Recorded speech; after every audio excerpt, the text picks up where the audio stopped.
At New England's lonely lighthouses, a special visitor brings Christmas cheer. Charles Corral tells the tale of the Flying Santa tomorrow on the CBS Evening News with Dan Rather. This is CBS. We'll have the latest next on Region 10 News, The Late Report, so please stay tuned. Because of my past experience with A1, we're going to buy our third home from them now. Price per square foot is about half that of a conventional house. A1 will build what you want. A1 is concerned about the customer. Congratulations on your new home. Thank you. Like Mike and Linda, you too could be a satisfied homeowner at A1 for only $4.99 down and $149 per month. Come see us today. A1 is number one. I want a new red scooter because my old one broke. I really want a sister for Christmas. I want to see Santa Claus, so I'm going to stay up and hide behind a chair until 12 o'clock. My mom, my sisters, and I are going to get my dad a Stetson hat for Christmas. The new, This holiday, we hope all of you get what you want. I want all the things I can get. This Saturday, drive your Christmas present off the Bird Culligan Ford lot. 1985 LTDs and Thunderbirds are priced as low as $7,100 and covered by the Ford Extended Service Plan. Immediate financing available. Bring your family to Bird Culligan Ford City this Saturday. Santa will be there with candy and gifts for everyone. Be a hero this Christmas. Give your family a Ford from Bird Culligan Ford City. KWTX-TV in Waco, Channel 10.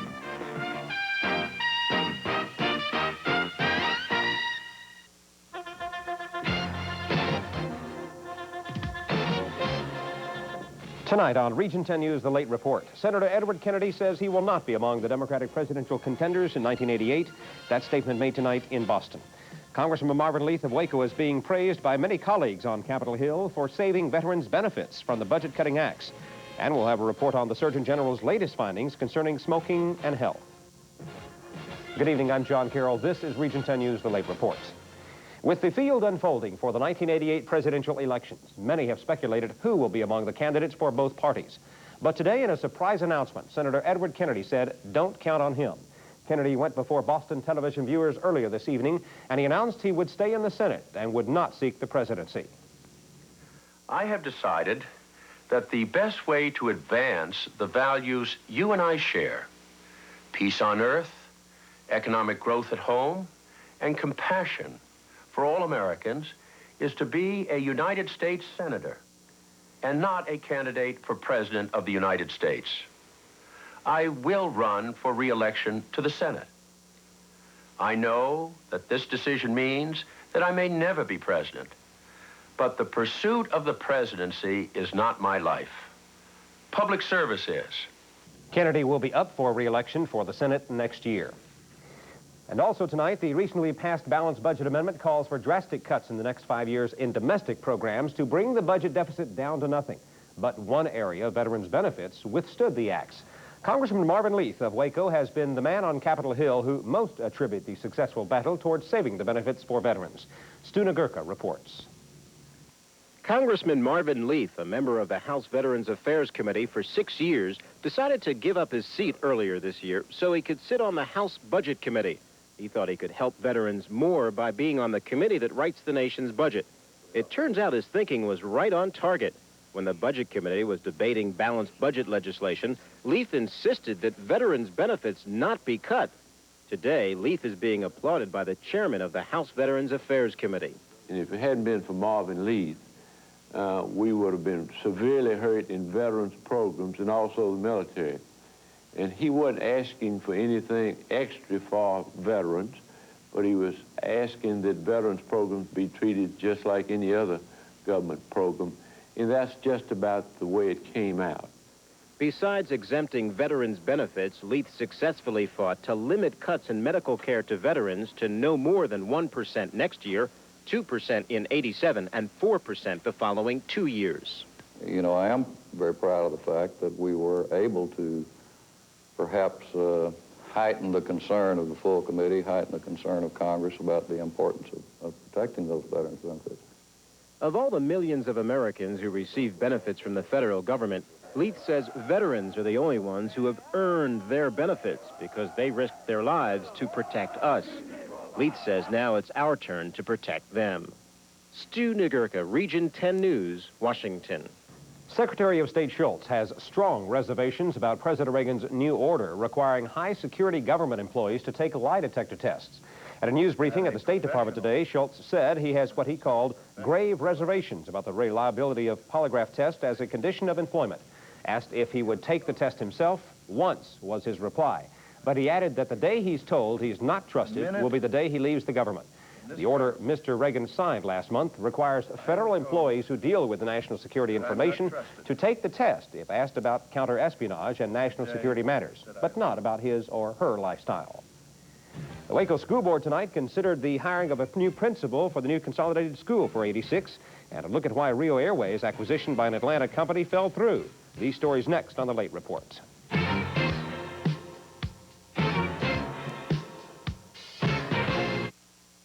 97 KWTX-FM sticker jackpot is booming. Here's how you can win it.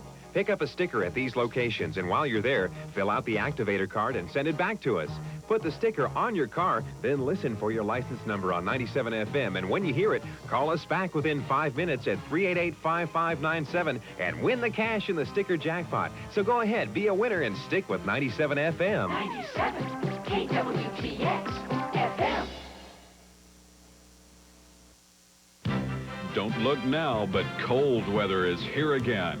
Protect yourself from the elements with this stylish duster from 7 Bar Western Wear in Temple. Easily convertible from full length to mid-length, depending upon your preference. Or choose a down jacket from the wide selection of styles and colors. And top off your wardrobe with a famous Resist-All hat from 7 Bar Western Wear. Professionally blocked in the style you prefer. 7 Bar Western Wear, Youngstown Shopping Center, Temple. Give someone you love a gift from Kindler's Jewelers, offering a selection of chains, watches, and engagement and wedding ring sets for a very special someone at Christmas. At Kindler's Jewelers, select from a sparkling array of dinner rings or add a touch of elegance with this amethyst set, offering styling and one-of-a-kind pieces. Design your own ring from loose diamonds and settings. Kindler's offers collectibles of Hummel figurines with in-store jewelry repair and expert watch repair. Christmas at Kindler's in the marketplace across from the Heart of Texas Coliseum.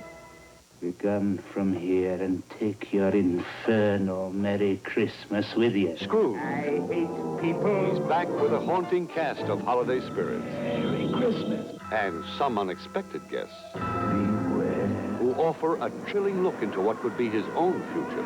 You shall see a change in me, Jacob, I swear. Albert Finney and Alec Guinness in Charles Dickens' classic, Scrooge. Christmas. Friday at 11:05 on Channel 10. Waco School Board members have been meeting tonight and are about to go back behind closed doors at this hour to discuss the new principal and head football coach of Waco's new consolidated high school. The board will consider coaches and principals of Waco's 4 high schools for the 2 jobs. The head of the Community Advisory Committee announced that the colors of the new school will be red, gray, and white to give Richfield High School better representation. The Advisory Committee also will be holding another contest in January to select the new school's alma mater. And the symbol design of the school's mascot will also be looked at, which will be the Lions. In other items, the board tonight reviewed the results of the Texas Educational Assessment of Minimum Skills test. Board members expressed pleasure in the results of the test taken by high school juniors, but trustees were disappointed with the amount of information provided on minority performance. Rio Airways officials may be facing an uphill battle in the days ahead after a recent expected merger with an Atlanta company fell through. Rio was hoping to be purchased by Atlanta Southeast Airlines to strengthen its finances. But as Meredith Murphy reports, some complications caused company officials to call the deal off. Rio officials won't say why their proposed merger with a larger airline failed, except to say that it was mutually agreed upon. I'd rather not discuss the reasons. It's just a number of reasons that we couldn't work out the final details, so we backed off. 2 months ago, Rio was hoping a merger with another airline would strengthen its financial base. That company is Atlantic Southeast Airlines, based in Atlanta, Georgia. It is twice the size of Rio. ASA backed out of the merger when it learned that overhauling Rio's fleet of planes would have been too costly. An Atlanta newspaper quoted an ASA official who said the deal involved swapping 4 of Rio's Dash 7s with some of ASA's smaller 19-seater planes. But before the swap could happen, ASA would have had to overhaul the Rio planes almost immediately. That's because ASA's operating license requires maintenance every 6,500 hours. Rio's operating license allows for more flying time. Rio President Pete Howe would neither confirm nor deny this. Rio is also facing stiff competition these days from American Eagle. In fact, during its first month of business, American Eagle served approximately 1,200 more passengers than Rio at the Waco airport. Rio officials will not comment on what they'll do now or whether they have another prospective buyer in mind, but they do concede that it's tough for small independents to make it in the competitive airline market. Meredith Murphy, Region 10 News, Colleen. All systems were go until 15 seconds before today's scheduled blastoff of the Space Shuttle Columbia. That's when the computer detected a mechanical problem and shut off the countdown, delaying the launch until January the 4th. It's the second postponement in 2 days. Today's problem involved excessive turbine speeds in one of the rocket's boosters, 2 hydraulic power units. The U.S. Surgeon General has come out with new warnings on smoking. We'll have his latest findings next on the news at 10. Winn-Dixie says, yum, yum. Holidays, here we come. Here we come. Yum, yum, sprinkle, sprinkle, wrap, wrap, twinkle, twinkle, slice, slice. Splurge. 'Tis the season to splurge on dessert. You'll need plenty of Super Brand Grade A large white eggs for just 59 cents a dozen. For the main course, serve a delicious whole smoked ham for a low 79 cents a pound. And 3 packages of Country Fresh Brown and Serve rolls are only $1. Merry Christmas from Winn-Dixie. Holidays, here we come, yum. Chloe is romance. Chloe is flowers. Chloe, the glorious fragrance by Karl Lagerfeld. Spray it on anywhere. Touch it on everywhere. Revel in it day or night. Enter the world of Chloe from Parfum Lagerfeld Paris. You will never want to leave. Your gift with any Chloe purchase. At Dillard's. American Bank of Waco wants to be your bank. The American Bank is a full-service bank offering you checking and savings accounts, home loans, commercial property loans, auto loans, certificate of deposit, safe deposit boxes, convenient drive-in banking. Ask Social Security to mail your check directly to the American Bank and never worry about your check being stolen or lost. The American Bank offers you service 87 hours a week. The American Bank of Waco, I-35 at Loop 340. The American Bank of Waco wants to be your bank. Hello, I'm Jeb McClellan, and I run the White Elephant in Gatesville. Whether you're buying your bunch Wranglers for Christmas or a pair of exotic boots for someone special, we've got them at the White Elephant. Well, looks like this crew's going to find their size. Whether your kid is 8 or 80, we've got the boots at a price that even your 80-year-old would be willing to pay. For true factory discount prices on name-brand boots and Western wear during this special holiday season, it's the White Elephant in Gatesville. The Surgeon General of the United States today released the 17th annual Surgeon General's Report on Smoking and Health. In the report, Dr. C. Everett Koop called smoking the biggest single health danger for American workers. And he said smokers in hazardous industries are 50 times more likely to get cancer or lung disease. Bob Fall has more. It was this Surgeon General's third broadside against the tobacco industry in 4 years, the 17th by his office since 1964. This year's report concluded that for most American workers, cigarette smoking poses a greater health risk than their workplace environment, and that the combination, exposure to hazardous materials like coal or cotton dust, plus smoking, that combination can be lethal. The result may be a degree of disability that exceeds that which would be expected from either exposure alone. Asbestos workers, for example, are already 10 times more likely to develop lung cancer than other workers, but what the report found is that the likelihood of lung cancer is 50 times greater for asbestos workers who smoke than for those who don't, 90 times greater for those who smoke a pack or more a day. The report also found that blue-collar males, especially construction workers, smoke roughly 40% more than white-collar employees, but they start smoking sooner and have more trouble quitting. The Surgeon General says what's needed is a coordinated approach, a cleaner workplace and less smoking.